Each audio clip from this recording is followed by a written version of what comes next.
Olá, sou Rogério Rondon e estarei apresentando hoje o programa Empreender S.A. Tenho o prazer de receber Luiz Cláudio Jubilato, da Criar Sistema de Ensino. Seja bem-vindo.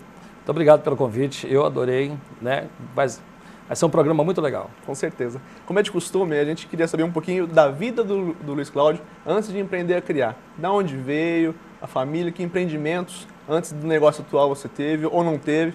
Fala um pouquinho pra gente, Jubilato.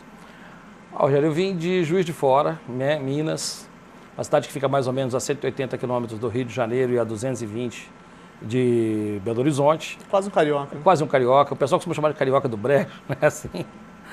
E, na verdade, eu formei na Federal de Juiz de Fora. E eu Letras? Em letras, né, na Federal de Juiz de Fora, fiz bacharelado lá. Minha especialização no início era literatura. Mas aí aconteceu aquela velha história de você olhar para a faculdade e ver que sucessivos vestibulares aconteciam, as provas de redação, os alunos iam muito mal e não havia dentro da universidade nenhum tipo de preocupação com a parte de redação, né? Então, lá em Juiz de Fora, nos idos tempos... Deixa eu segurar um pouco o empreendedor, segurar um empreendedor aqui, está quase pulando para o negócio atual já. Mas a história do Jubilato começou lá, numa família simples. Ah, verdade. Onde não foi fácil, inclusive, chegar à faculdade, né? Não, não foi. Na verdade, assim, a família pobre, né? Os pais, pessoas que não têm estudo e morando num bairro, assim, de classe média baixa, bem baixa mesmo. E a preocupação no início era, assim, ver qual dos filhos tinha condição e vontade de começar a estudar. E aí eu fui fazendo... Era um desafio isso, né? Ah, sim, sempre. Estudar. Eu acho que no Brasil é um desafio para todo mundo, né? Você nascendo pobre, você já está meio que na periferia dessa parte do estudo, né? A grande parte dos meus amigos, por exemplo, que moravam no mesmo bairro que eu, não estudou nada, né? Ficou pela vida aí com serviços braçais, né? Eu fui um dos poucos que conseguiu sair, estudar e começar a trabalhar logo em sequência, né? Então, na verdade, assim, uma família pobre que teve um único filho para investir em alguma coisa, mas, na verdade, o grande investidor foi eu mesmo, né? O Eu S.A. Comecei a buscar as possibilidades por mim mesmo, né? Acreditei que valia a pena você investir no estudo, até porque eu comecei a ver outras pessoas que, pelo fato de terem estudado, tinham uma vida muito melhor do que meus pais tiveram e do que, na verdade, os meus irmãos poderiam ter, né? E por que a opção? Letras? Olha, rapaz, eu sempre quis escrever, né? Eu sempre achava que a língua portuguesa podia me dar alguns pontos principais, só que como escritor, nunca como professor. E eu comecei a ganhar alguns prêmios com teatro, comecei a escrever poesias, né? Tive um amigo que me incentivou bastante num certo momento. Mas eu entrei na fila para fazer a inscrição para o vestibular para jornalismo, porque eu achava que seria a primeira opção para um cara que quer escrever, que quer mexer, essas coisas assim. Mas acabou acontecendo que na fila eu troquei. Até pelo seu perfil inquieto, né? É exatamente, o perfil inquieto.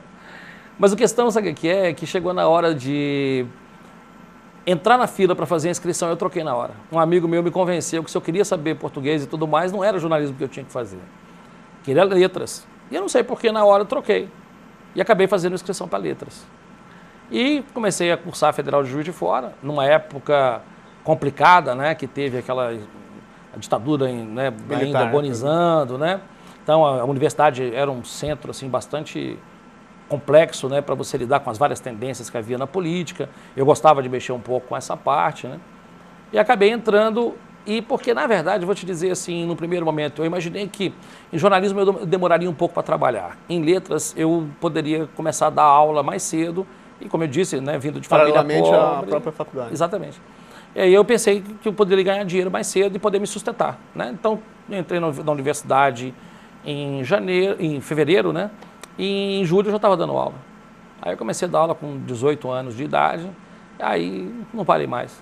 Nem virei escritor, fui fazer outra coisa. Me identifiquei demais com a vida de professor e comecei a gostar bastante, né? Quando foi? Qual foi a situação que te colocou para fora de Juiz de Fora?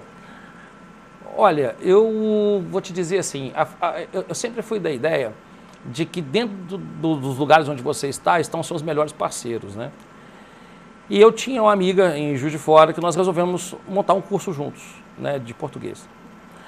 Mas aí aconteceu que havia dentro... Naquela ocasião eu já queria ter um empreendimento. Eu queria ter um empreendimento. Não só lecionar. Exatamente, porque em Juiz de Fora, eu sou da primeira turma que fez vestibular com prova de redação, em 1978, né?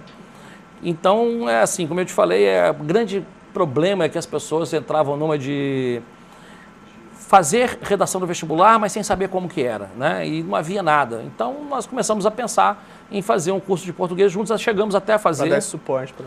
Exatamente, eu começava a trabalhar nas melhores escolas da cidade, tinha um bom nome na cidade, eu falei, bom, vou montar alguma coisa para mim, né? E aí, quando nós começamos a fazer alguma coisa juntos, já tinha um tempo já de magistério, aí surgiu uma possibilidade de vir para São Paulo. Eu fui morar em Araçatuba, né? E lá em Araçatuba eu comecei a pensar que era possível, talvez no futuro próximo, né, fazer um mestrado da Unicamp, vir para um centro maior e tudo mais. Mas aí a escola me absorvia muito lá, eu dava aula, né, para o colégio lá, assim, praticamente a semana inteira, né? Então não dava tempo de fazer absolutamente nada. E aí o sonho começou a balançar um pouquinho, né? Aí até que eu pedi demissão da escola, né? A gente não entrava em acordo sobre a quantidade de aulas que eu ia trabalhar. E aí eu pedi demissão da escola e queria vir para um grande centro. E aí o dono da escola mesmo me propôs que viesse dar aulas em Ribeirão Preto. Aí, proposta indecente, né? É uma proposta complicada, porque na verdade eu sairia da escola dele para a escola dele mesmo, né? E vim parar aqui em Ribeirão Preto, onde, vou te falar uma coisa séria, no primeiro momento me surpreendeu, assim, bastante positivamente Ribeirão, né? Depois, mais tarde, as surpresas foram melhores ainda, né? Acredito eu que Ribeirão Preto é uma das melhores cidades do Brasil para você viver. Eu adotei Ribeirão Preto e... somos suspeitos em dizer, né? Ribeirão Preto é uma cidade interessantíssima. Eu acabei ficando por aqui. Hoje tenho paixão por Ribeirão. Eu tenho 21 anos de São Paulo, né, morando no estado de São Paulo. E tenho 18 anos de Ribeirão Preto, quase 19 anos. Joia. Jubilato, vou fazer um breve intervalo. E na volta a gente já começa com Ribeirão Preto, onde nasce aí a criar. Legal. Ok? Legal. Vamos um breve intervalo, já voltamos.